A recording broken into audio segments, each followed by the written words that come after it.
So, as you probably know, the title for tonight is Stewarding Sexuality. It is really like a part 2 to what we covered last year, okay? We're going to do a brief review, then we're going to look at redeemed singlehood and sexuality, and we're going to look at some of the myths, and then stewarding sexuality, and then we're going to get into intimate relationships and singlehood and what embodied living looks like, living fully and richly in the bodies that we have, right? These are the bodies that came out of mine. So the ages that are in this room are the ages that I have.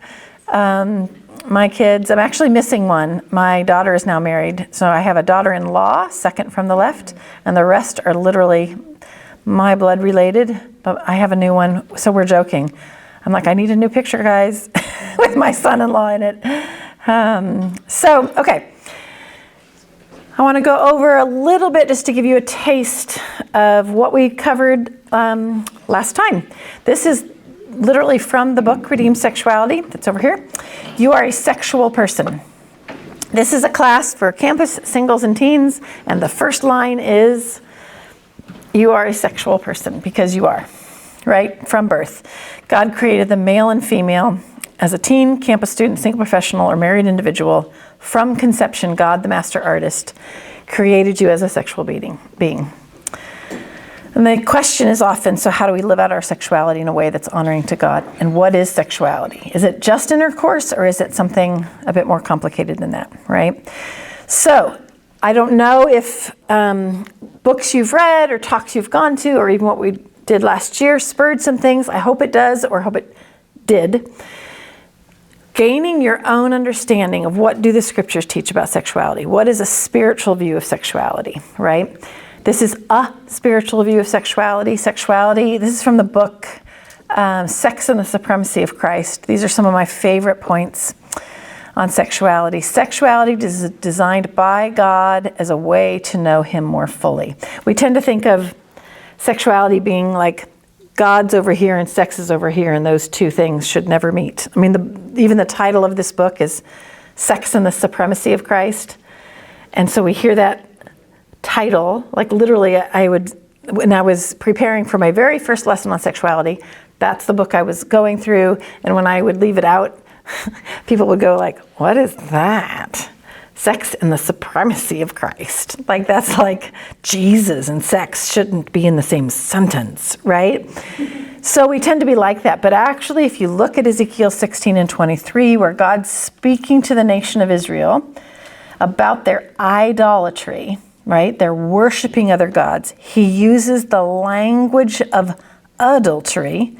He uses sexual language to say to them, because he goes in vivid sexual language about all the adultery they're committing. This is how I feel. This is what he's communicating. This is how I feel when you commit idolatry. I'm a marriage and family therapist, and couples are often, when they come into my office, having dealt with either a betrayal or sexual addiction, something like that. And the pain from that, or the fear of that happening. God knows that we get that. It happens. It could have been already in your relationships or in your parents' relationships, or it's happening around you. Sexual betrayal. God uses our understanding of the pain of that to say, hey, and he lets us know his heart. This is how I feel when you commit idolatry. So it isn't God over here, sex over here. He literally uses sexual language to let us know who he is, right? And it's funny because that's the word that he uses for intercourse in the New Testament. Matthew 1:25, Joseph did not gnosko Mary until she gave birth to Jesus. This word, it's just one word, gnosko. And it literally is a word that means to know. It's the same in John 10. I know the Father and the Father knows me. I know the sheep and the sheep know my voice. This word that is describing the depth of intimate knowing between Jesus and God. Like, how well does Jesus know God? Rather well. How well does God know us? Rather well. So he uses that word about deep intimate knowing to say, this is what Joseph and Mary did together when they had sex. It was about a deep, intimate knowing of each other. So it gives you an understanding as far as erotic sexuality leading to orgasm, so where the body is being sexual, intercourse itself, the word used to describe it is this word gnosko. So God's intent for erotic sexuality is that it fulfill this word. And the other reason why we know that is when you, and I didn't stick it in here, and I'm jumping ahead. In Genesis 4, verse 1, it says that Adam yada Eve, and she conceived and gave birth. So this word is in the Hebrew. So different testament, different language, and this is the same. It's the word to know, only in Hebrew. It's used all throughout the Old Testament. Jeremiah 31 says literally, they will know me. They will know God. They will yada God. So this word that he uses to describe us and God, that deep, intimate knowing, is the word he uses to describe sex between Adam and Eve, which is just so fascinating, right? That God in these two famous couples uses this word to know to describe erotic sexuality. And it kind of gives you an understanding as far as when it comes to having sex, which is what we would say now, having intercourse, like erotic sexuality leading to orgasm, that happens in the context of Scripture with this word, deep, intimate knowing, right? And when people are trying to figure out what should belong in their sexuality, what should they do, that can be a really helpful guiding point. Should I engage in this behavior? And I'm not just talking about single people, everybody, married people. If it creates this between me and another person, then it's a good thing. If it doesn't, it might be quite problematic, right? So that overarching piece about erotic sexuality, what's really cool is it's the word he uses about guiding our sexuality. In Romans 1 and in 1 Thessalonians 4, he says that they did not retain the knowledge of God, so he gave them over to all of these inappropriate sexualities. So this word here, they did not retain the gnosko of God, the deep, intimate knowing of God. They didn't retain it, so they ended up engaging in sexuality in a way that God did not intend. Same thing in 1 Thessalonians 4, the heathen who do not gnosko God give themselves over to sexual immorality. So not only is sexuality a language between us and God to let us know who he is, but also our knowing, not just we go to church, read our Bibles, our deep knowing of the character and heart of God, who is he, guides and guards our sexuality. So this word to know describes kind of like what I would call the overarching practice of sexuality in our lives, right? This is from last year. I put it all on one slide. What did we cover? We covered the development of sexuality. So as far as who's here, what impacts who you are as a sexual person now, who you will be, how you will live out your sexuality, and what you believe about sexuality. You're going to be really impacted by your family upbringing, how your parents, siblings, adults in your life, grandparents, aunts and uncles, how they talk about and live sexuality impacts. But also the lack of talking about sexuality is probably one of the biggest things. You know, girls going through puberty who they don't learn about bras and their period from their mom, they learn it from their sister or their friend because mom didn't feel comfortable talking about it. Boys that don't learn about nighttime emissions and the fact that they become erect in the middle of the night and have an expulsion of semen, and then they don't know that because dads never talked to them about it. So the whole lack of talking about puberty, the lack of talking about how babies are made, and this isn't just like 20, 30, 40 years ago. Currently, most people don't learn about sexuality from their parents because their parents don't comfortably talk about it. They avoid it. You go to a class at school and they go, "How was your class?" And that's about it. I had one young man, he said, "Yeah, my dad's sex talk was, so you know about condoms?" Okay. That was the sex talk. Like, that was it. There was no, more than like how God intended sex and how does sex work and all of that. So the lack of talking openly about sex does convey a message of sex is taboo, right? And then that doesn't just happen in families, it also happens in churches where often, and I'm not saying any one church, like this church here, churches tend not to talk openly about sexuality. Most of it is a list of do's and don'ts. Rigid rules without explaining. Like, don't look at that, don't dance, don't wear that. So rules without any kind of explanation. That's common in churches. I did a research study where I asked women about their experiences of sexuality as they grew up, and every single one of them, except for one, every message from their churches was don't get pregnant. That was don't do it before marriage. And so even in churches, so similar as to families, it's just not openly discussed. Or if it is discussed, the only way it's talked about is in terms of sin. With the word purity, like be pure. Like it's talked about in those terms, but not about God's plan for sexuality and how beautiful sexuality is biblically and physically and how God created it. Like that doesn't occur, and so the only message is don't do it, right? Rigid rules. And then if somebody engages in sexuality, you often have a shaming response, which is just quite a bit different one than what you see biblically. When sexuality is talked about in the Bible, 90% or more of the scriptures are about sexual sin, what not to do. I've looked them all up.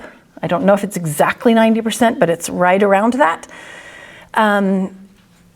Paul even says it, those who sin sexually sin against their bodies. So there is more damage. I think there's a reason why God goes into that kind of detail.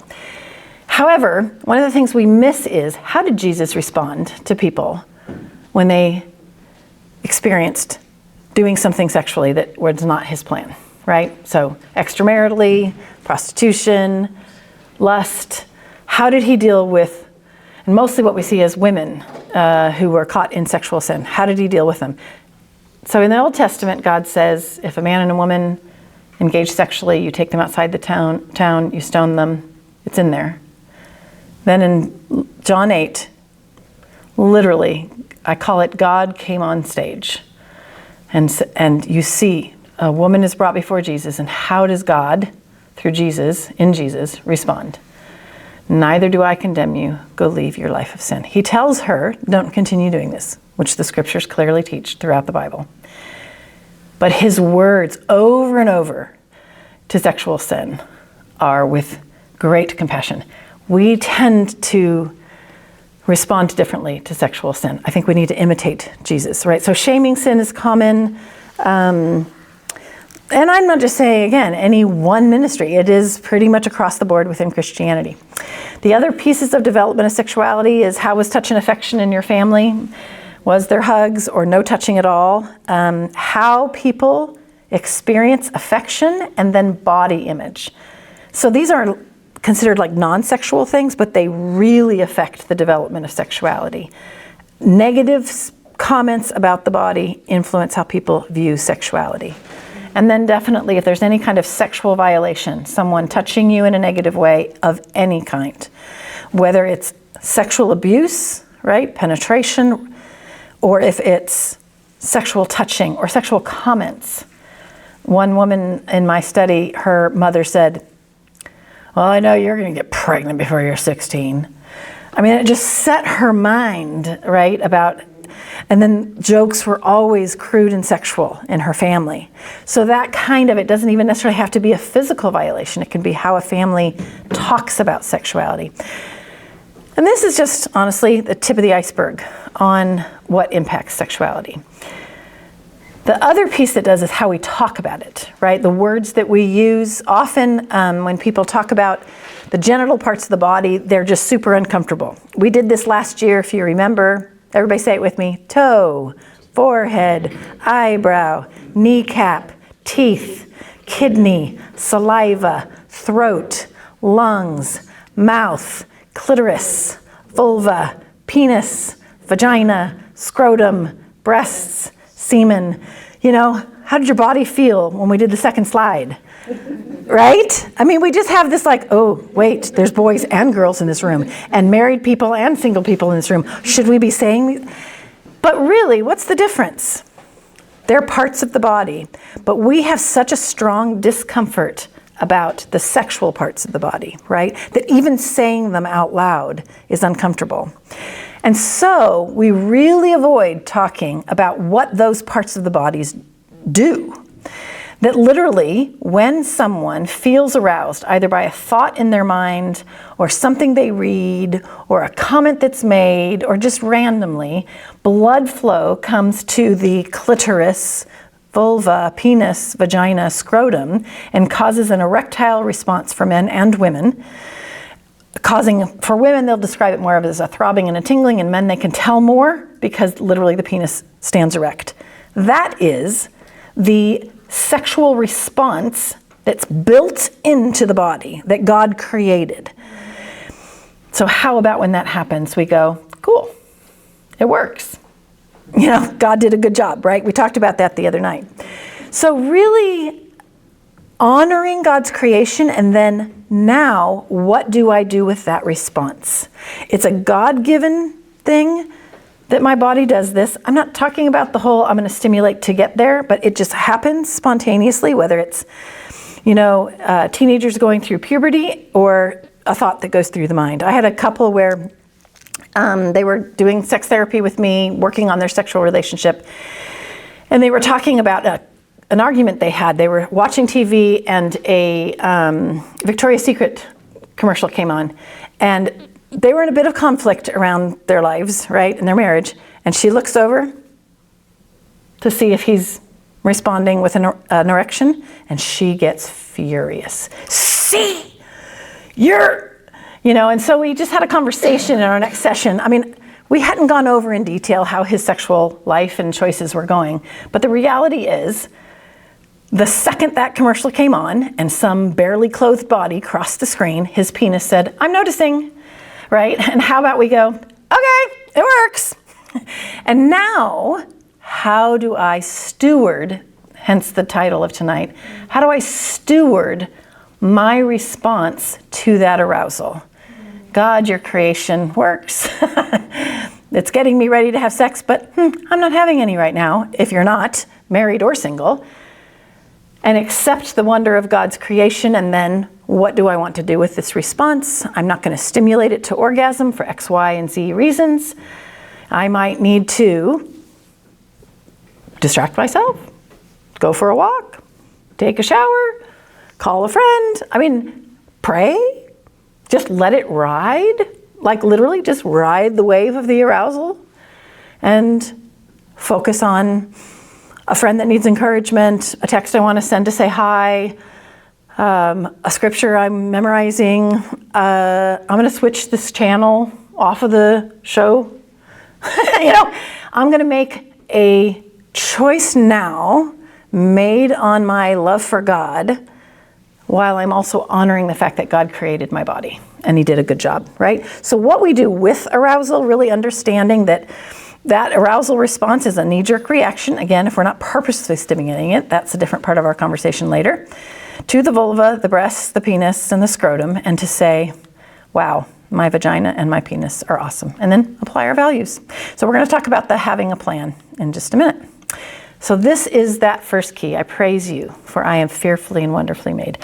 Especially if you've gotten negative messages about your body through the years, from your family. And that does include your vagina and your penis, right? Okay, so that's our review. I do want to go into that stewarding our sexuality includes stewarding our relationships, our intimate relationships. And I'm not even talking about relationships with the opposite sex or somebody you're attracted to. So I wanted to kind of hit on some of the myths that are out there as far as relationships. You've got this whole idea of God has created a soulmate for me, and I need to find my soulmate. God has one woman and one man picked out for you to marry, and you are destined to be with that person, and God will guide you to her or him. Actually, two people who decide to be committed to each other and love each other can have an amazing marriage. And, so I'm not talking about we have to do what some parts of the world do with arranged marriages. I'm just saying two people committed to Jesus and following God can love each other. But we have this, it's a myth it is a big one in the books, in the movies. I found him, I found her, right? It's a thing, right? That's in so many ways. Here's another one. Here's the dating guidelines myth. The Bible has clearly defined guidelines for dating. Oh, shoot. It hasn't. Or the Bible doesn't talk about dating, so any guidelines are legalistic. Actually, there are a lot of things that aren't commanded in the Bible. You are actually not commanded, not really, what food to eat. I mean, gluttony's in there. Don't overeat. Don't overdrink and get drunk. There's not much else in there. You know what we do? We go, but Daniel ate vegetables, so we should eat vegetables. Read it in context. He was protesting. There's just not much. And yet, are there guidelines scripturally about how we should eat or how we should use our bodies? There are. Are there commands about how you should study for your test for school? No. There's literally, not as far as being a student, any this is how you should study. But there are guidelines, right, on how to be a good student and how to pay attention. We can apply those. So that's kind of how it is with dating. There are literally, because they didn't have dating then, and it is culturally what happens now. So to make rules about it, probably not always super helpful. To have guidelines around it, it can be, if they don't become rules and get rigidly applied, right? Like learning how to study well and eat well might be a good idea, right? To your health and your doing well in school. In fact, you even go to a tutor to learn how to study well, right? So to learn how, there's not, again, rules in the Bible about relationships. There really isn't. And yet there are lots of guidelines about relationships. There are a lot of scriptures on one another relationships. If you want to learn about dating, go study the one another relationships, actually, right? So, and then there's this whole myth. This is popular. This isn't, I put male libido, but it's just true. There's several on female libido too, or arousal, female and male arousal. This is one. A man's sexuality is a ravenous, snarling beast that should be kept in a cage until he's married. This whole idea of men are sexual beasts and they cannot control themselves, so you have to do this, is really common, and it's super shaming to men who have a sex drive, right? It's really problematic. We have the opposite myth, which is if you don't have sex, you'll lose it. If you don't use it, you'll lose it. Have you heard that? Have you seen it on the internet? If you don't, okay, I was at a married conference, my first married conference, when the woman who taught it, and she's a gynecological doctor, she said to the whole audience, yes, it is true that a buildup of semen can be problematic and men need to release a certain amount of semen, for their well-being. And I was sitting there going, really? That sounds kind of odd. I mean, I didn't know a lot. I was 28. And okay, but it's funny. I became a sex therapist 20 years later, and I looked up the research on that one. All those years, it kind of clung to me I don't know, is that really what it says? There's this one little study that they found X, Y, and Z happening if there wasn't a certain amount of semen released. One study that was never replicated. And somebody that I respect said it from a pulpit, and it becomes truth. And it's said in a magazine, and it's said on the internet, right? And it is out there that if you don't masturbate and release and have an orgasm a certain number of times, your mental health will be worse. This is based on research that they did, that when someone has an orgasm, they are flooded with oxytocin. Oxytocin's the biggest one. Dopamine, there you go, and norepinephrine, the three feel-good hormones, right? So therefore, you need to have orgasms regularly. Oh, wait a minute, hugging releases those hormones too. Hiking releases those hormones too. Oh, wait a minute. Eating burgers, so they use that study to say you have to have this in order to have that. That is really poor research, I'm a researcher. And you can't do that. It's called using something that's correlational to make it causal. Like these two things happen together, so it, like umbrellas and rain happen at the same time. So did the umbrellas cause the rain? Yes. Right? Right? I mean, we laugh because that's just so goofy. And yet we do the same thing with research. This causes this. No, it's correlational. It happens at the same time, but that doesn't mean this causes this. So we do know that orgasmic response causes a certain chemical flood to the body. But to say that you've got to have that in order for good mental health is really poor research. So there are all kinds of sexual and relationship myths out there, and we just need to kind of expose them, right, and talk about them. There's gender myths. You know, this literally, in my office, I'm a guy, Jennifer, and you know, because as if all guys are that, whatever he's saying.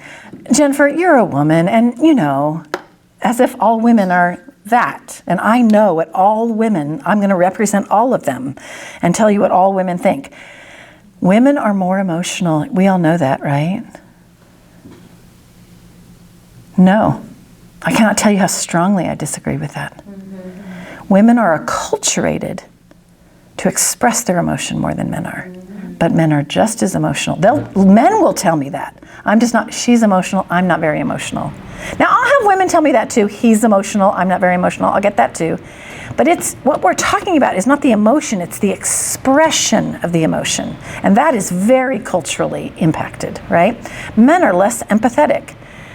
Is it really that they have less empathy, or that they just didn't have the skills on how to express the empathy? Right? Or they end up expressing it in different ways. Often you'll have men who they serve when they're feeling something. They go and they help. A woman sits there and holds somebody. But they're actually two different ways of expressing empathy. Sometimes she needs to learn to serve and he needs to learn to hug. So we can learn new skills, but empathy is not necessarily a female characteristic. It's culturally developed.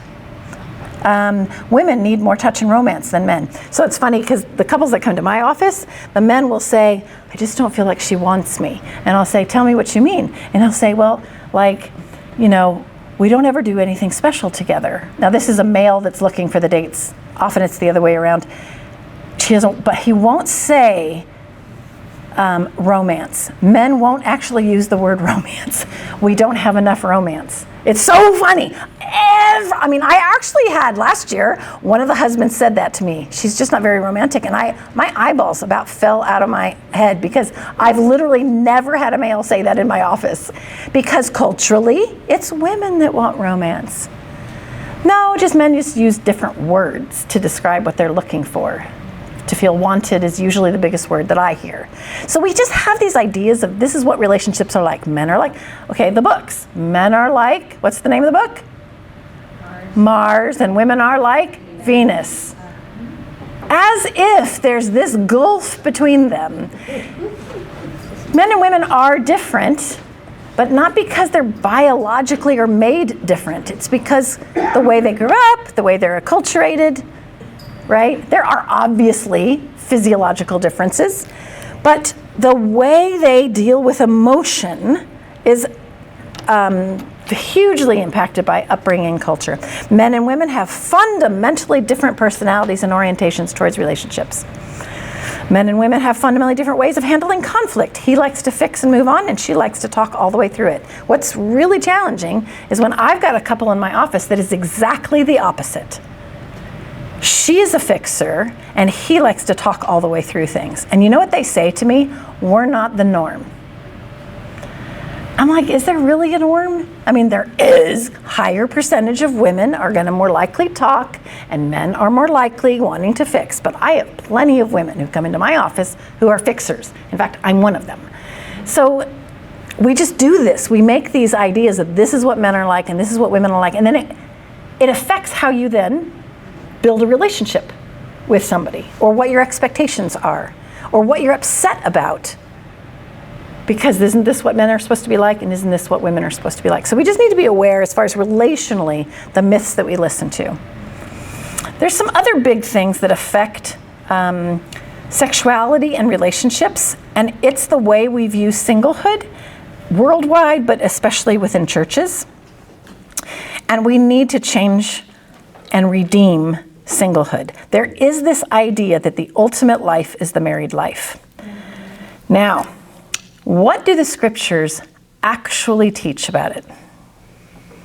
What is the absolute opposite? Paul is the one who writes the most about sexuality, relationships, the body, and he's got a whole corpus on it. Like, he writes a lot about it, right?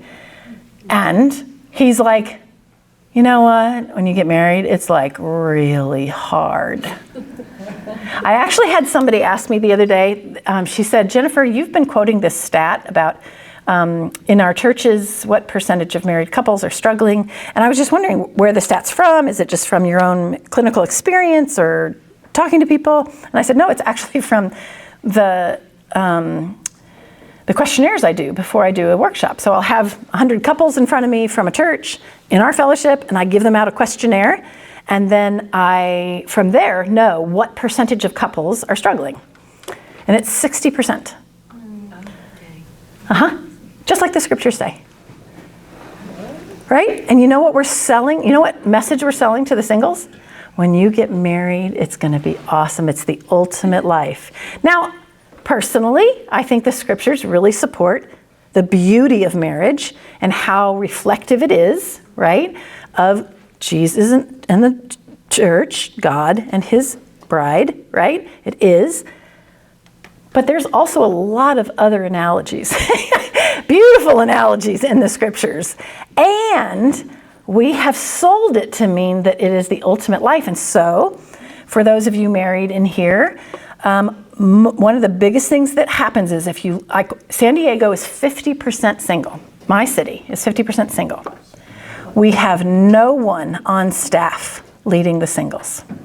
I've said this, by the way, directly to our staff. Guys, you have no one on staff. And you only single people you have on staff are leading your campus and your teens. You don't have a single person leading your regions. Now we go, well, of course not. It should be a married couple. That is our culture. That is not biblical. Like, actually, who wrote the majority of the New Testament and started most of the churches? A single person. And we don't honor this in our fellowship. And so, just so you know, I've said this everywhere, like, we need to change this. It's not in the Bible. Like, we don't honor singlehood. And so we've got all these single people whose talents are not being used. And that can be single men and single women. I'd say the older single women, everywhere I go, the older single women say, can I talk? And it'll be a group of 30 or 50, and they have some things to share. It's so painful how I'm a this, I'm a that, I'm an accountant, I'm a doctor, and I have no role here. I have no role. But if it's a male, he's teaching a lesson. And I don't say that to shame our body. I say it to say, let's change that. We don't honor singlehood, and we don't honor women's singlehood. This is, by the way, literally every church I go to. I get approached by the leaders. They don't even want to come to the talk on sexuality because why are we going to that talk? We're not sexual people. I mean, they just get dissed. I had a woman, she and her husband led the teens in their church. And when he died, they had a meeting, and they said to all the leaders were standing around of the teens, and then all the teen parents were standing around, and it was about a year after he died, and they said, so teen parents, you can get advice from, and they name all the couples, and she's standing right there, and she's widowed, and they didn't mention her name. Now, she wasn't offended. It's just that people go off the radar, though, right? And that's what happens. I could go on and on and on and tell you the stories throughout our fellowship about older single men, younger single men, older single women, younger single women, and we just don't honor their talents, right? And it's just so opposite of what you see biblically, and we just hold up that, well, once they get married, we can use them in these ways, right? So so Frank Kim, we had the Youth and Family Conference in Denver about 7 years ago, and he gets up and he does the keynote, and he goes, I have a question. This is the Youth and Family Conference. This is the family conference. Where's our singles? Did you tell your singles? Did you invite your singles? And his whole lesson was on that. Basically kind of rebuking everybody for the inhospitability to singles, right? So, and then there's a lack of honoring celibacy. I have a young man who has seen me for a while, and he's same-sex attracted. He doesn't like blare it to the world. He's never acted out. He's not interested in getting married. Some men who are same-sex attracted, some women, they get married. He has no, and he said, Jennifer, I have to tell you, it just gets so old. How many people go, so, who are you dating? You aren't? Oh, I'll set you up. He goes, the pressure to marry is so strong that is, but you're not going to be a complete person. So we don't honor celibacy like the scriptures do, right? So we need to change that around. And we don't celebrate sexual desire. We don't understand sexual desire as a creation from God. And so when somebody who's single expresses their sexual desire, we don't know what to do with it. Either we just kind of ignore it, right? Or we try to tame it and structure it and put rigid rules around it. But it actually is just a part of the body, which we've just covered. I would say one of the biggest needs with singlehood is relearning our approach to sexuality, right? The other thing that comes up a lot is the grief and loss of our older singles, especially our older women who haven't had children, and they're in their 40s and 50s, and nobody's actually asked them about it, about what it's like that they are now past the childbearing years. You know, I have a sister, she's a psychologist. She's a professor at a university. She's really respected in her field. She is 50. She's a woman of color. She's been single her whole life. And she said, Jennifer, you're the first person that's asked me what it's like that I never got to have kids. Because I asked her, because I hear about it a lot, the grief, or the grief at never having a sexual partner. She goes, I'm 50, I've never been married. She's been single her whole time in the kingdom. She became a disciple in her 20s. And this is a stunningly gorgeous woman, really talented. And she said, so there's the pressure to get married, and then there's the lack of acknowledging the pain of that, right? So the grief and the loss is pretty significant. And then we're going to talk about embodied living. So sexuality and singlehood, we make assumptions. Just because someone's not sexual, they're not a sexual person. If you're not having sex, we shouldn't talk about sex because I don't want to make you struggle. When actually most single people are like, can we please talk about it? I hate it when I walk in the room and the marrieds are, and then they go, shh, shh, shh. I'm like, I'm curious. When I show the marrieds all the questions that the singles ask, they're like, oh, they're actually the same questions about sexuality, right? So needing to and wanting to know. And then how to have a genuine sexuality across the lifespan, 20s to 60s. One woman came up, it was my talk similar to this, and she was in her late 70s, and she said, I've never had anybody acknowledge that I'm still a sexual person. I've been single for about 40 years since my husband died, and I actually still have sexual desires. I don't do anything about it, but they're still there. I'm still a sexual person, right? So sexuality across the lifespan. Divorced, widowed, never married, thinking that, so you all would know Guy Hammond, and I've told him I tell this story, and he's like, you can tell the story. His wife, Kathy, was dying. It was a week before she died, and I was up there with her. And so he and I are standing in the kitchen, and I said, how are you doing? And he goes, I'm okay. I said, your wife's worried about you. Because that was why she wanted me to come up so we could talk about it. He goes, I'm worried about me. Right? I said, so when you say you're doing okay, what's that mean? And he said, I miss her hugs. I'm standing there in the kitchen. I had a hard time, not just like bawling. I mean, he's such a dear friend of mine, right? And we don't talk about it. We don't ask the newly widowed person or the person that's been widowed. I actually just taught the widows in New York, all the women who are widows in New York, your sisters. We had the most hilarious talk. And they were like, I never want to have sex again, all the way to, I think about it all the time. And all of them said, nobody asks us, right? So it doesn't matter what the lifespan is or what the age is. We just don't know how to comfortably just ask, how are you doing with that? How's it going? And do you miss hugging? People that have been partnered before and are no longer partnered miss laying with somebody. Let's talk about that. We tend to go, well, that was sinful anyway.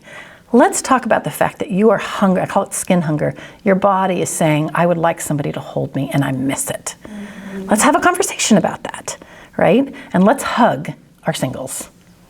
I don't know how many are single in this room, because I know we've got a mixture, but one of the things that comes up a lot is nobody hugs me. In Singapore was the first time somebody said that to me. About 40 single women, older single women, they said they want a class of their own. I'm like, cool. And the number one thing they said is, nobody hugs us. One sister said, I haven't been hugged in months. And then we all practiced it. We all stood up and hugged. I was like, okay, let's hug, right? I mean, it's so not everybody. Some of you are like, oh, please, Jennifer, don't tell everybody to hug. I hate the hugging. Please stop squeezing me. Like some of us are like, we don't like it. But I'm just saying, right? Hug each other. I'm just saying, let's talk about it, right? It's a need to talk about it. We just have these assumptions, right? As a church, we hold up marriage and sexuality and marriage as if they were sine qua non, the absolute peak of how we live in Christ, as if singlehood is a second-rate version of living. There's no life to the full unless you're married. A basic inhospitableness, that's a long word, towards single people in church and within the church, we fail to grasp the important role of celibacy. This is straight out of, I can't remember the book. As a family of God, we need to honor celibacy rather than make it sound like some kind of illness. Ooh. Jesus said, those who live like eunuchs for the sake of the kingdom of heaven, and Jesus himself was celibate. And then, of course, Paul, right? We don't honor that, okay? So we need to talk also openly about real intimacy in relationships, not just in married relationships. And I am the first one that blew that. I told some of you the other night that I wrote Redeem Sexuality, and I left the 3 chapters on how to build verbal and emotional intimacy out of the Redeem Sexuality book. Wow. I mean, that was so wrong. So the new one's coming out and it will have it in there. We need to also talk, because this is the one that comes up. We're going to hit on this some tonight. How do we have real intimacy in relationships now as a single person? Do I really have to wait to be married for the word intimacy to apply to my relationships, right? Sorry, repeat there. So how do we steward sexuality no matter where somebody's at in the lifestyle? Honoring singlehood, honoring celibacy, understanding the grief and loss. The reality is often somebody who is currently single, they may have had many different sexual relationships through the years, and they might carry a number of feelings and hurt from either trauma that happened. There might be pain and confusion and frustration and hurt and guilt and anger. And we just put it under that was sexual sin, and we don't. One woman, she had a sexual abuse background. She engaged in lots of sex for years. She became a Christian in her late 20s. She got married. Her husband was anticipating, since she was so sexually involved, they were going to have this really sexual relationship. She was like, oh, phew, I get to be with somebody who honors me instead of is always looking for my body, right? A little bit of a problem just coming into the relationship. And the thing is what he didn't understand is that all of her experiences, she enjoyed sex at times. She literally got passed from one guy to another. She had a boyfriend. They walk into a party. His friend's there, and he said, you can have her for the night. And he did. And she never had any place to talk about that, because why was she with that guy? And why was she having sex with different guys? And then she went and had sex. Like, there's no, what was that moment like for her body to be passed off? Right? So we don't talk about the pain, the confusion, the trauma, and the guilt that happens, because we just put it all under the, well, if we hadn't sinned. People do it to themselves. If I hadn't done that, this wouldn't have happened. Or, well, sister, brother, if you hadn't done that, that wouldn't have happened. And we fail to understand the wrongs done in the midst of sexual relationships, whether they're what God has wanted or not. And so the shame about sexuality doesn't get talked about a lot. So this can be the shame about things you've done or things that someone did to you. So we don't talk a lot about sexual trauma. We're not going to go into that a lot today because that was last year. But the shame attached to it goes untalked about as well. And so also, The number of times that people have struggled for years with pornography and not been able to find help with that, or they haven't gone after help with that, or they've only heard don't do that, or just be open with it each time it happens. I mean, we don't help with this very much well. I mean, we've got the Purity Ministry with Dave and Robin Widener. They've got a book. Go get it. It's called Pure the Journey. It's great. I've got my book. I mentioned it in there. The thing is, we're not talking about what to do with pornography very well. I'm going to hit on it here at the end, and So how do we steward it? Here's the ones I just mentioned, the false beliefs and the bad research. You know, you have to have a release or you will lose it, right?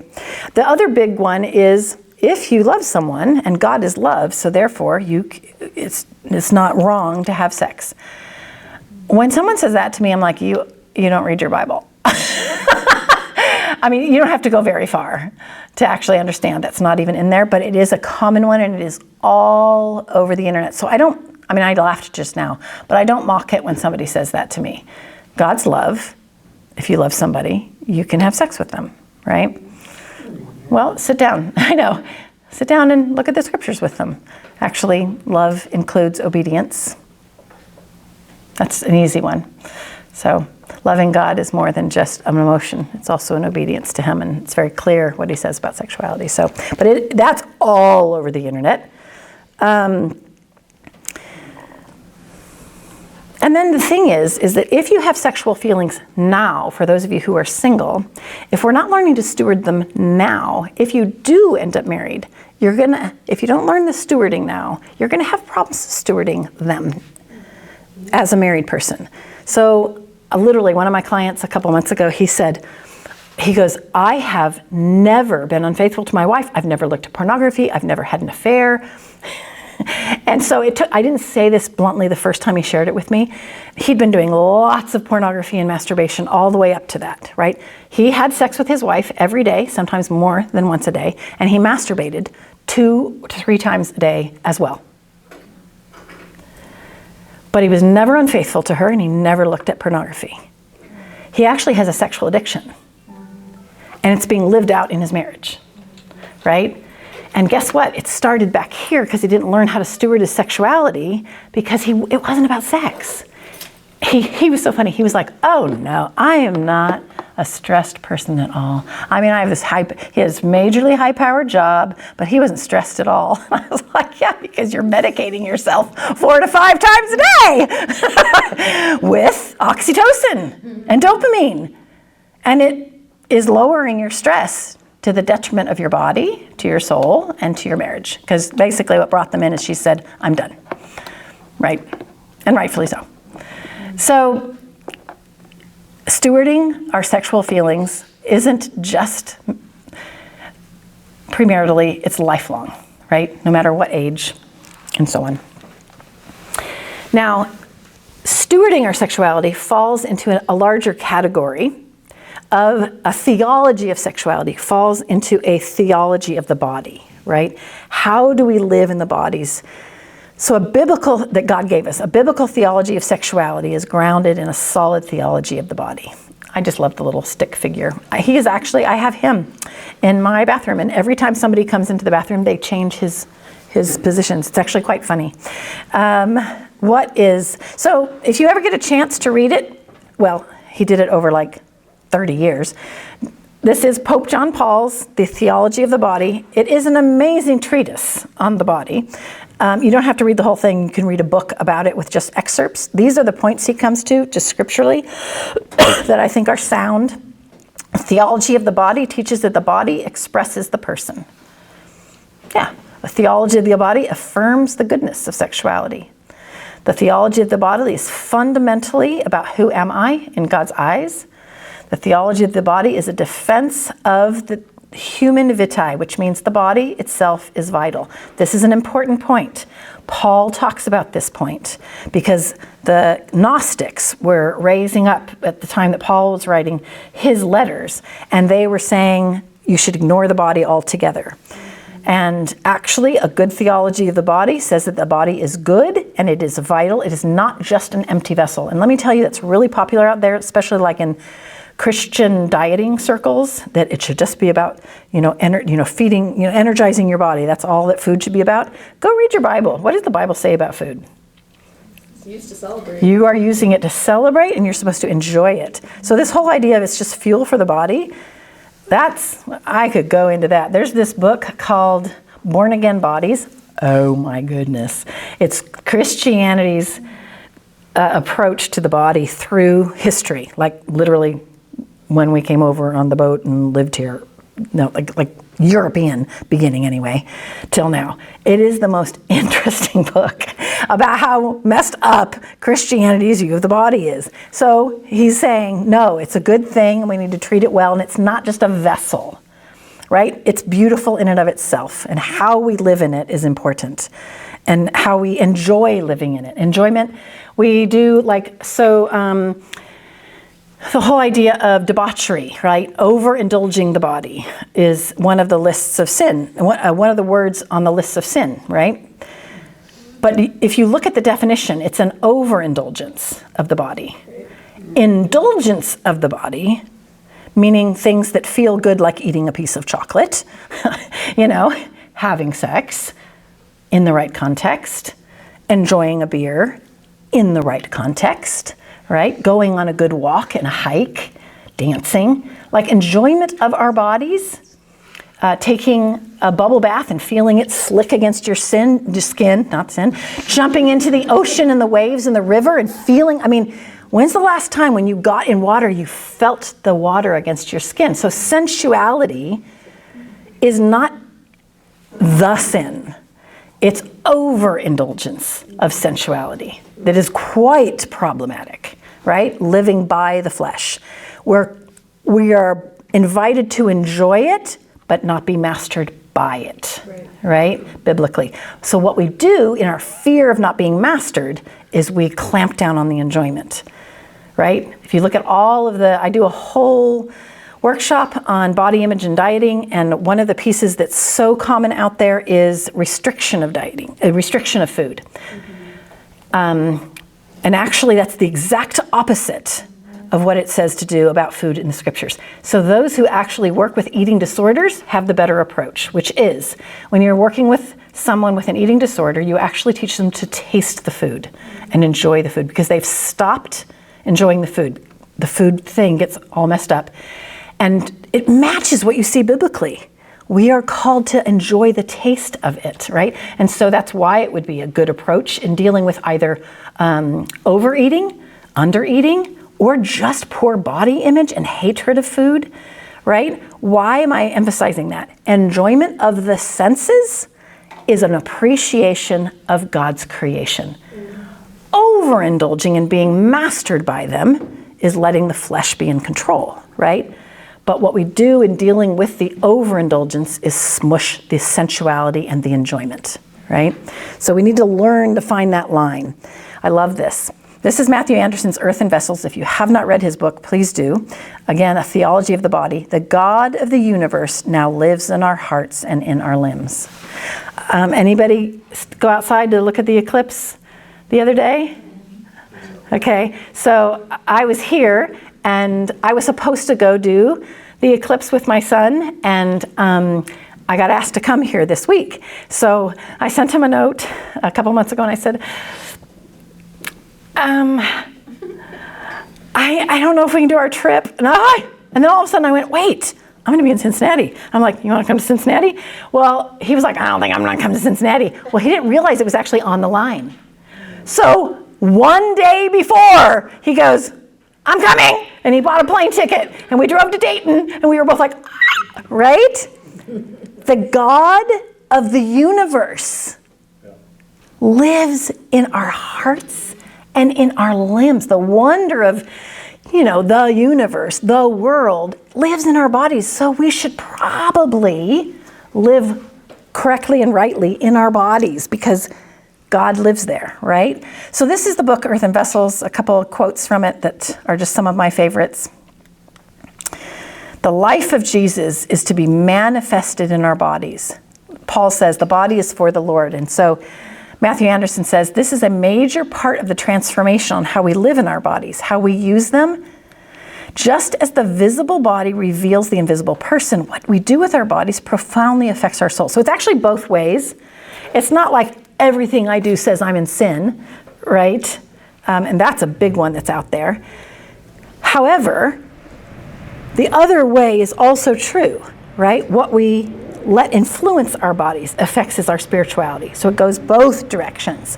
What we do with a good chunk of contemporary culture rejects the idea.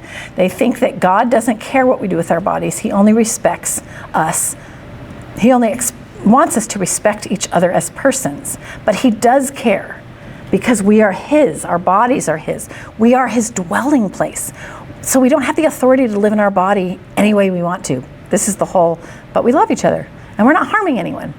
This comes up in most of the talks I do for campus singles teens. If I'm not harming anyone. We are called to submit our body to him.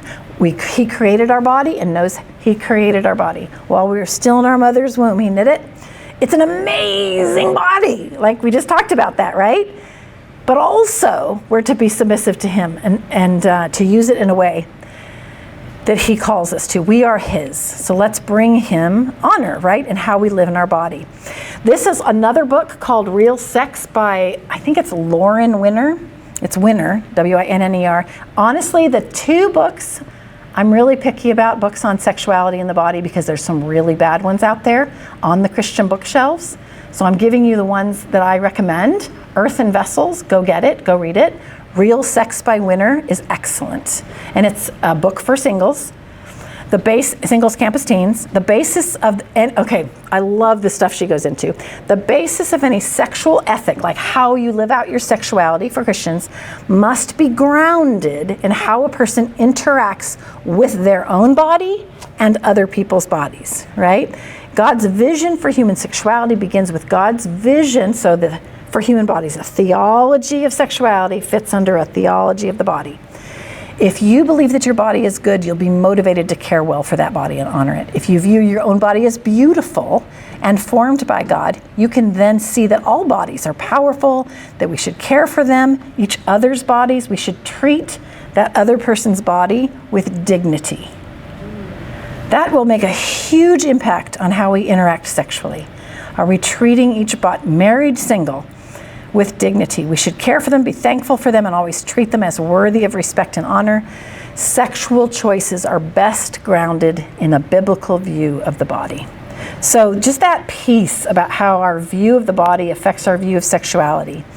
I praise you, for I am fearfully and wonderfully made. So just a repeat of that scripture, right? Psalm 139. Right? This word fearful, it's literally the word that's about how we should go when we look at God. That's how God says we're supposed to view our bodies. So when's the last time that you were naked and you looked in the mirror and you went, wow!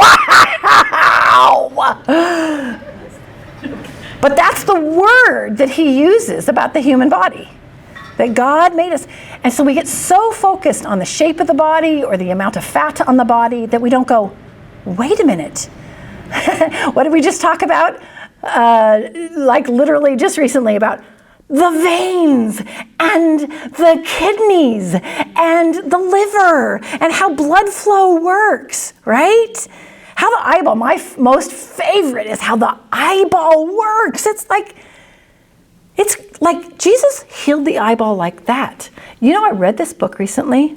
It made me so angry. It was a Christian book that was saying that the people whose eyeballs were healed, it was probably a psychosomatic. They were probably emotionally not well. So Jesus, being caring, helped their eyesight come back. And I was like, I know, this was a Christian book written by people with doctorates. I was like, I got to that chapter because I'd been told, oh, you got to read this book. I got so mad. I went, my Jesus went, ding. And all of that shouldn't happen like that happened because he's the creator of the body, right?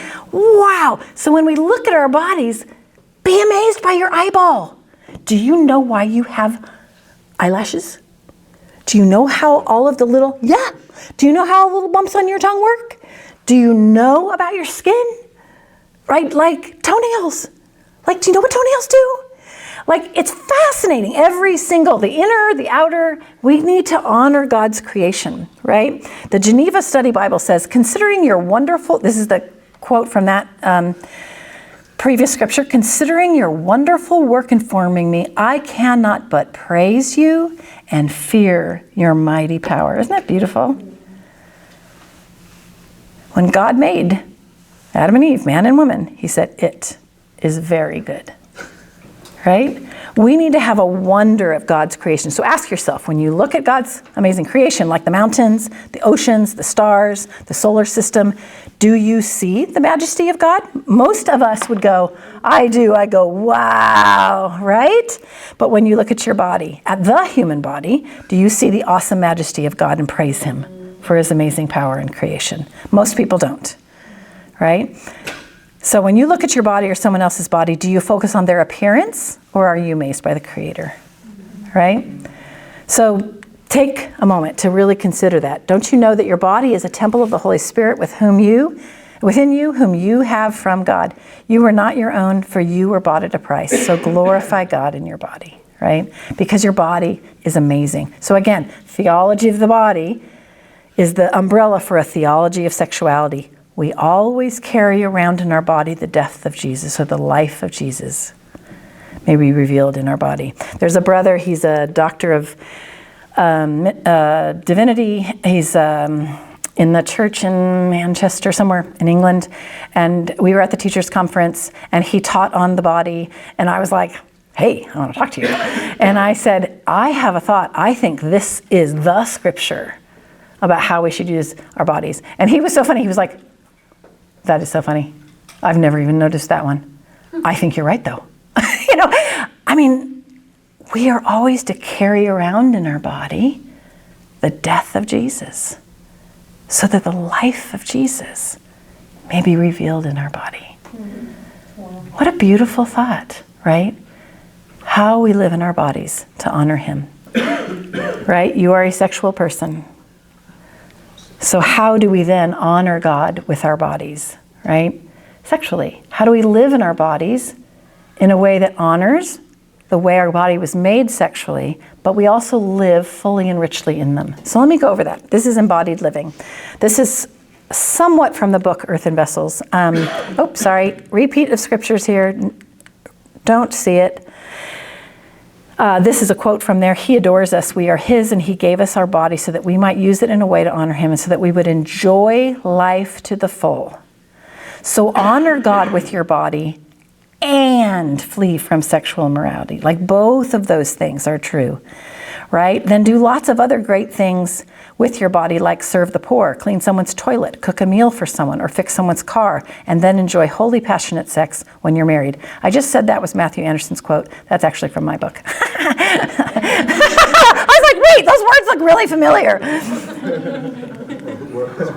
Finding good, robust ways to live bodily is so important. So dance, hike, play in the ocean, hug your friends, feel the water of the river on your skin, do yoga, build a house in Tijuana. I live in San Diego. Enjoy a softball or soccer game, ride a bike, paint, hug a friend again, turn on the music and dance, climb a mountain and hike to a waterfall. An incredibly important part of maintaining a celibate life is living passionately in the body you have. How's that going? We often, what happens is when we get a sexual urge, we go down a sexual path. This must mean I need that. So we'll masturbate or go look at pornography or something. And we've been on that path so many times that it just becomes this, encrusted into the brain pathway. But actually, when you feel that urge, there might be something else that urge is pulling you towards, a different need. What is that real need? When you need rest, relaxation, relief from stress. So some people will use masturbation to fall asleep or to relax, right? Or they'll use pornography to get themselves excited. You may seek to fill it with something entertaining or fun. But pursuing something sexual often becomes an automatic way to fulfill these other needs. there can be a much greater sense of fulfillment if you choose differently. When that wave of desire, remember I said, riding that wave, washes through you, pulling you towards the sexual behavior, like getting on the computer or scrolling through pornography. You can tell we're coming into how to pursue holiness here and deal with this part of your sexuality. Instead, pursue another way to fulfill that need. Instead of pursuing something sexual, do something fun, like all those things we just listed. Play basketball with someone you're reaching out to. Go somewhere beautiful that fills the soul. Share heartfelt feelings with a close confidant. Reach out for a compliment or a hug from a real friend, right? So this is the idea of embodied living, and I think it undergirds the whole idea of the pursuit of holiness. Now, you'll notice I don't use the word purity when I'm talking about what we would call purity as a culture, because the word purity is become really problematic. It's actually in the Bible. The pursuit of holiness, the word purity, has become like something negative. How's your purity, bro? I said this the other night. But in Philippians 1, it says, so that you may be able to discern what is best and may be pure and blameless for the day of Christ. This isn't talking about sexual purity, by the way. This is purity of personhood. And the word he uses is eilikrines, which means an unalloyed, unmixed, sincere, being judged by, and just hear it, sunlight. Like the next time it's been a rainy day, or you've been inside all day, or you're just on a walk and the clouds move and the sun comes out and you feel it on your face, face it. And think of this word. Like this is, I always think of it too as God's face shining upon me, right? The purity of God. Like we need to relearn our understanding of this word purity because it's just been so affected. Honestly, the way we've taught purity in our churches is we take two Velcro pieces and we go, this is what happens when you kiss somebody before you should. That one, I'm just doing ones that have been done in churches. We take a flower, and every time you touch somebody when you shouldn't, and we pull off a petal until all the petals are on the ground, and we say, this is you, when you're done with doing all these impure things. We take a glass of clear water, and we take black dye and drop it one drop at a time. Okay? Yeah. Okay, do you have that one? I'm just giving a few. This is the way we've been teaching purity in our ministries, right? That is so opposite of how the scriptures actually teach purity, which is as a beautiful and lovely thing and something to actually pursue and enjoy. So I'm going to kind of, I wanted to highlight that point because honestly, one of the reasons why you have such a rejection of purity culture by the 20-year-olds right now in our churches and all ages is because of how it's been taught through the years. I had it's not because it's a bad thing in and of itself, it's just the way, these methods of using fear and shame to keep somebody. I actually have an article that I used in my dissertation. It's Baptist mothers' use of fear and guilt to keep their daughters from having sex. That's the name of the article. And it's a thing everywhere. You know, it's not honestly just in religious families, by the way, it's in all families everywhere, using shame and fear because they don't want their kid to get sexually involved and get pregnant. So this is the only way to do it, right? And then churches jump on board and that's how they teach their sexuality lessons, right?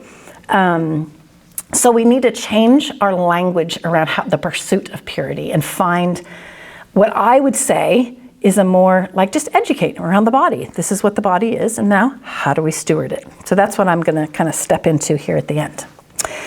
We need to learn to talk openly about pornography in ways that are helpful. One of the things is we do this whole thing on women don't struggle with this, and that's not correct. We have a much higher percentage of women dealing with pornography right now in our churches, but in the world at large. And then one of the things that happens is we say, just don't do it. You know, it's sin. You know, it is sin, and we do need to confess it. But the reality is we don't talk about the other stuff.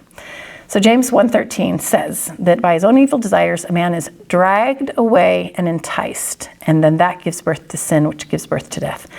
Notice what he talks about before he talks about the sin. He talks about what drags away and entices. What is the pull? What's the draw? What is somebody using sexuality for? I was working with a young man, your brother, And he'd been exposed to pornography at 8 years old. He'd been using porn and masturbation all the way up until he came to see me at 23. And he'd been trying to stop and not able to. So he just said all kinds of awful things about himself. While seeing me, he was actually, he'd never had more than a week of not using. And then he'd gotten to about, by the time in working with me, about 3 months. And then he relapsed. And he came in and he was just back to that I'm a horrible person spot. And so I just walked him through what you call the FASTER scale. It's FASTER. And I walked through what was happening before he used. And we saw how the whole 2 weeks before, the week before, the few days before, and then the moment before. It was so interesting. He'd already been having a rough week, and then he gets an email from his schooling about some problems with his, something with his schooling. And he just literally, his anxiety just rushes through him, and literally seconds later, boof, he's hitting that button. Is it sin? It is not in God's plan that we look at other people's bodies sexually that way. Correct. But what was the pull?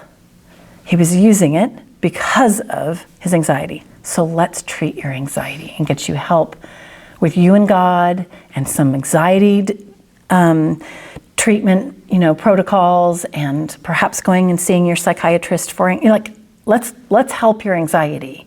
Yes, let's help your sexuality, but so what's the pull? What's the draw? We often don't explore that very well. I had a young man say to me, my dad used to come in and say, this is a totally different thing, but he used to just say, oh my gosh, you never clean up your room. Dad was supposed to come in and say goodnight and say his prayers with him, and he would just go after him on his bedroom. And he said, my dad never asked me about my anxiety. He goes, I think my bedroom was just a reflection of my anxiety. All the chaos in my bedroom. And he didn't ask about that. That's what we do with sexuality.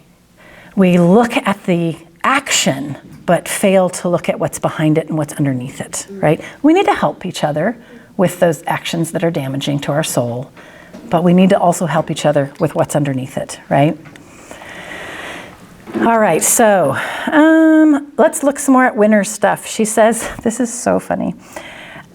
We need to be willing to have uncomfortable conversations when it comes to sexuality. Supreme Court Justice John Harry Blackmun says, this was from the Supreme Court, how a person engages in sex should be irrelevant as a matter of state law.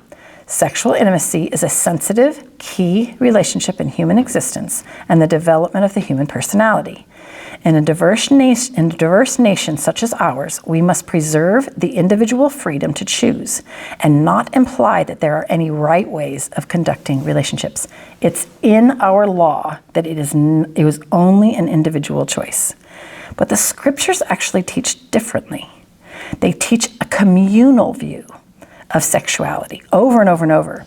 So the communal idea of sex is our society's most basic message about sex is one person's sexual behavior is not anyone else's concern, right? That law you just saw.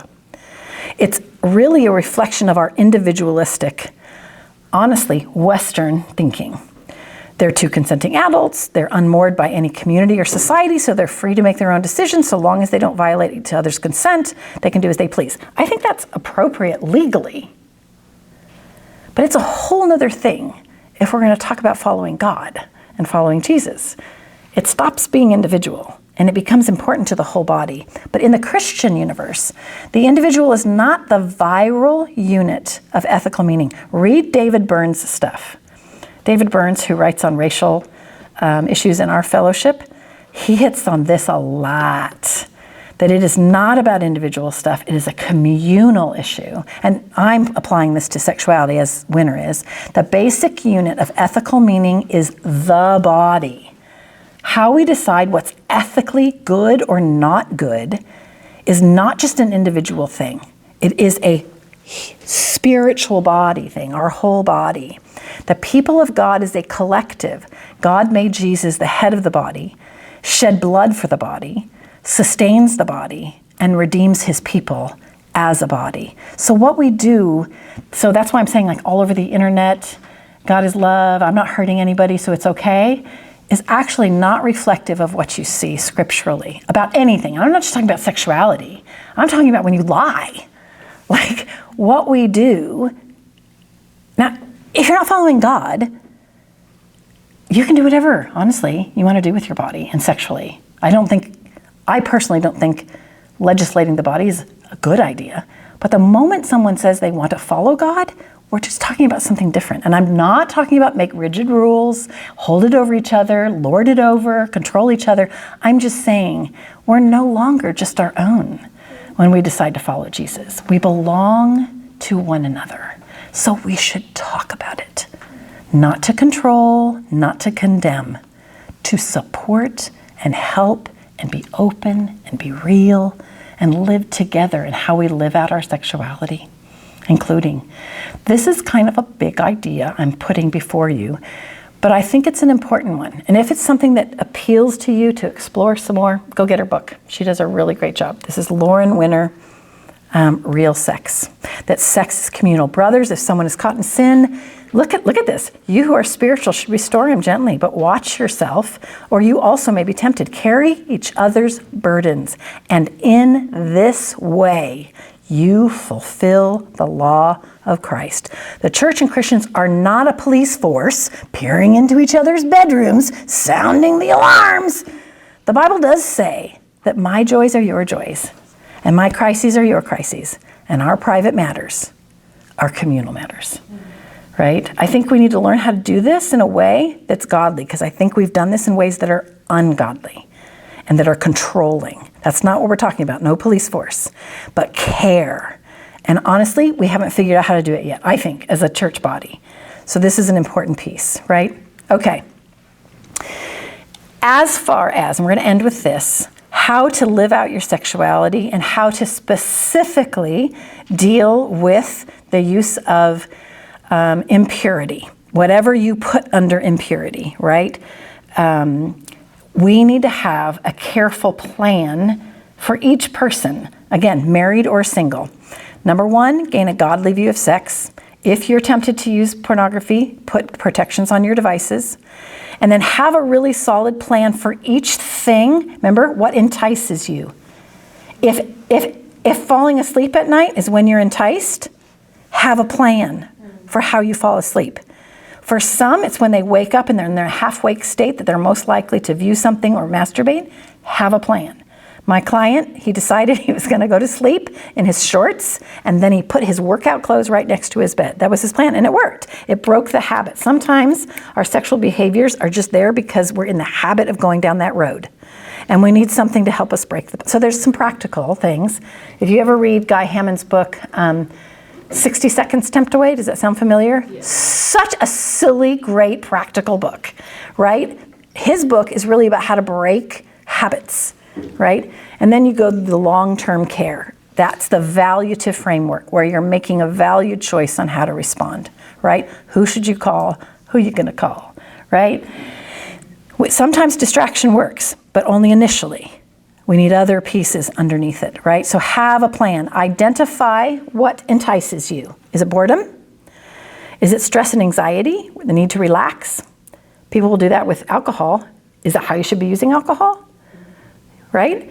Is it because you do it when you're sad or frustrated or overwhelmed? Then have a plan for when you feel overwhelmed. So that's what I do with my clients. We literally write out what all their pulls are, and then we make a plan for each one.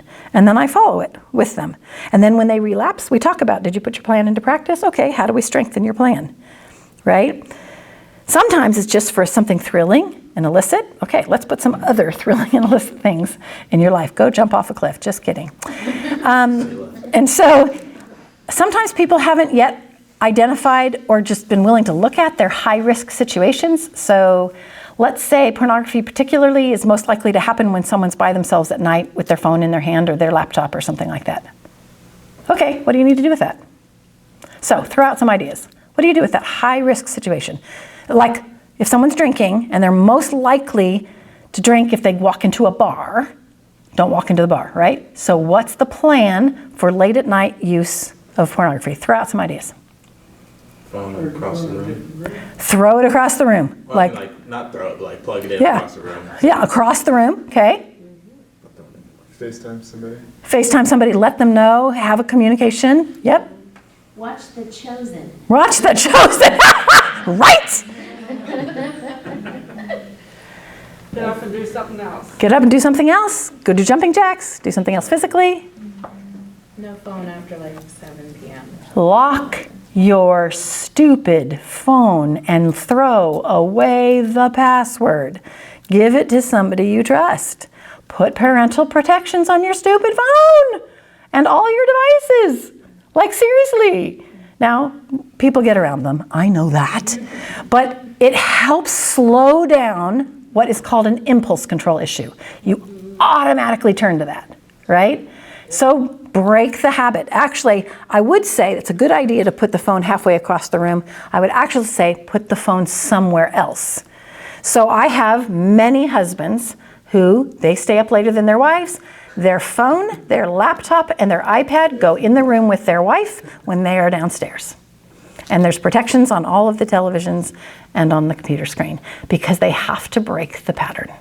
And it needs, the young man I was describing to you who went 3 months and then relapsed, he then put protections on all his devices. He found ways around them. And so then his final thing was he got rid of everything. The only time he used a computer was when he used his wife's. And he went 9 months. It was his longest time. He did relapse after 9 months because he had his own computer again, right? Can we live life without those things? Yes, we can. He has to learn how to live life with those things, right? But until he breaks that habit, he might need some extra help. So some of it is make some decisions about what to do at night. And you guys came up with some great decisions. So that's how I do an action plan for those specific moments, right? And then know your warning signs. Work stress, relationship distress, family conflict, lack of time with God, and make a plan for each one, all right? Have a specific plan laid out ahead of time.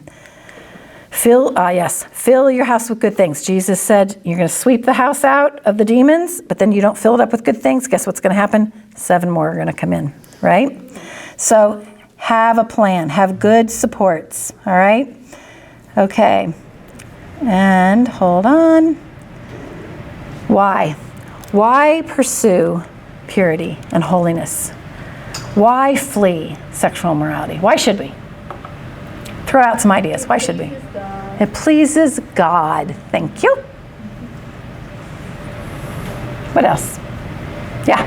Protects us. It protects us, right? Yeah. Well, that scripture that says that sexual sin is like against ourselves. Yeah, it's against our own self, right? Right? It gives us a guilt-free life. It gives us a guilt-free life. I don't want to walk around with that stuff on my soul. This, I think, is the reason. And this is what Paul says. You were bought at a price. You are so valuable. You might not have a deep understanding of that phrase right there. So spend your time deepening your understanding of how God views you. What was the price? His death, his body, his blood, right? You're that valuable that God gave up his son. That's how valuable you are. Do you believe that? And do you live your day like that? Remember, we want to carry around in our bodies the death of Jesus, so the life of Jesus may be in our body, shown in our bodies. So redefine who we are. These are the words God uses to describe us: precious, beloved, treasured, chosen, jewel, apple of his eye. Like, know those words. I have a whole list. I was just telling somebody earlier that I've created over 30 years about how God feels about me. Why? Because I've needed to study deeply how God feels about me. It has anchored me spiritually. I'm happy to share that list. You can just email me, jenniferkonzen@yahoo.com, and I'll share it with you. It's got those words on it and a lot more. We need to anchor on how he feels about us, who he is, what's his character, and what's his heart. If that sounds a little bit like, how do you do that?